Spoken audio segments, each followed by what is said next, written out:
Astrocartography is basically a blend of astrology and geography, and it shows you how different places in the world may feel when you're there and how they may impact you based on the positions of the planets when you're born. It's very specific to you because it's based on your birth time, and each planetary line has its own energy.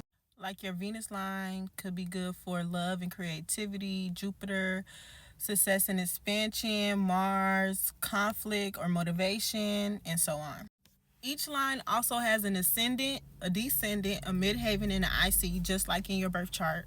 Your ascendant, which would be like your first house, is your identity. Descendant is the seventh house, so relationship. MC is career, so ninth, 10th, or 11th house. And then your IC would be in the fourth house, so your home, your inner world, things like that. For example, if you had a Venus ascendant in Paris, you'll probably feel like your most magnetic and charming self there.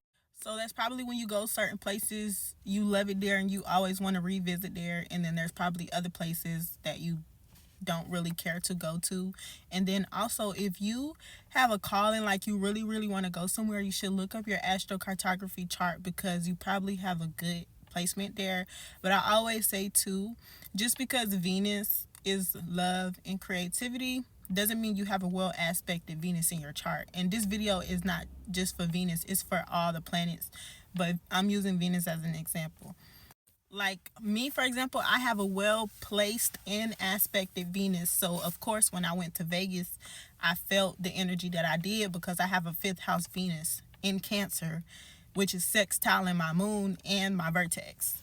But this is not about good or bad. This is just about energy and how it plays out when you go to certain places. Astrocartography is really, really cool to me. It's like a little GPS, like an astrology GPS for your life. And if you don't know what the hell I'm talking about and you just really confused and you don't know how to find it, you don't know where to start, let me know and I'll make another video showing you how to do that. And I'll break down the planets and what they look like because if you don't know astrology, it'll just look like a bunch of symbols and you'll probably be like, what is this? But I got you. And yeah, that's my little take on astrocartography.